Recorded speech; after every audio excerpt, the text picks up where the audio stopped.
The Serenity Prayer for Nicotine Users. This pamphlet was written and narrated by members of Nicotine Anonymous. God, grant me serenity to accept the things I cannot change, courage to change the things I can, and wisdom to know the difference.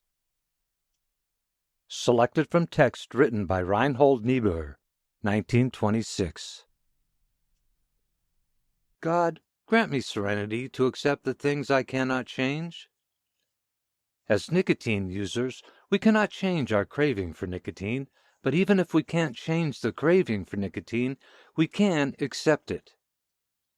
The truth is that until we can accept our craving for nicotine, we will not stop the repetitive behavior. Using some form of a nicotine delivery system is what we will do if we decide we cannot accept the craving. It's that simple. If, for example, you are a nicotine user and you will not accept the craving, then you will surely light a cigarette, vape, or use nicotine in some form. Maybe you will have one puff or one pinch if you chew to get you through. But even one puff or one pinch is not accepting the things that you cannot change. Accepting it means, first, recognizing the craving for what it is, a strong desire, physical and psychological, not a real need for nicotine. That's all. We do not fight the craving, rather we look at it, letting it be, not getting panic-stricken or feeling sorry for ourselves, but saying, yes, I really am craving nicotine right now. We do not practice self-deception and try to trick ourselves into thinking we don't want nicotine. This is an honest program. Nor do we try to hate the habit or ourselves so much that we quit. While we are actively using, we cannot make our bodies stop craving nicotine. But we can live with a craving until it passes. And so we pray for courage to change the things I can. The thing that we can change is our unwillingness to live, even for a short time, with the craving for nicotine. We can, with God's help and the support of the group, change our old ways of dealing with craving and deal with it in a new way. We become willing to live with the craving. We no longer use nicotine to get rid of the pain of craving. If we use nicotine in any form to relieve the craving, this shows we have not accepted what we cannot change and have not acted with the courage to change the things we can. Of course, living with the craving is hard, sometimes very hard, but you are not alone. With the help of a higher power, you can do it. That is what the Serenity Prayer is all about. So we ask God to help us accept the craving, and then we ask God to give us the courage not to take care of this craving, as we have always done, by using nicotine once more. Thus, we need the serenity to accept the craving, and the courage to just let it pass. And wisdom to know the difference.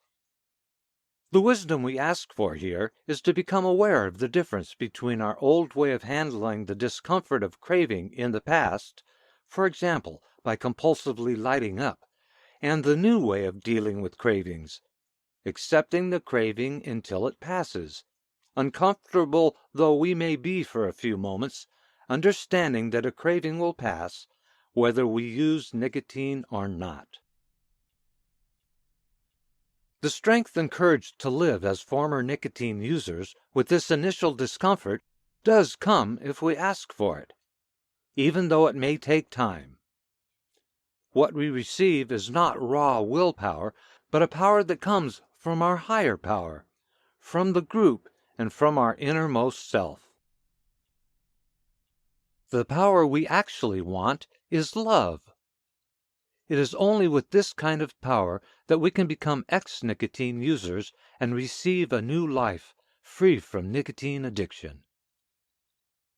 The reason we did not become ex-nicotine users years ago is that we chose not to live with the craving.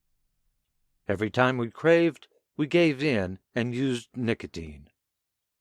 We kept hoping that in some magic way a day would arrive when the craving would disappear, or we would find an absolutely painless way to stop being addicted.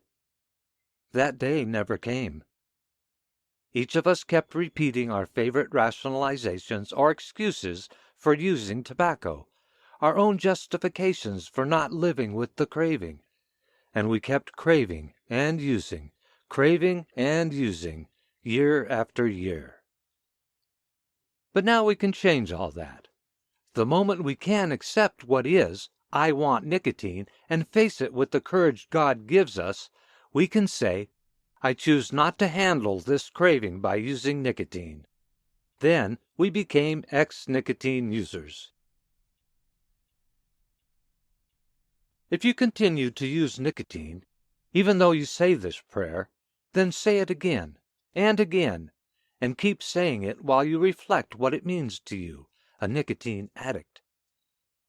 Eventually, it will work.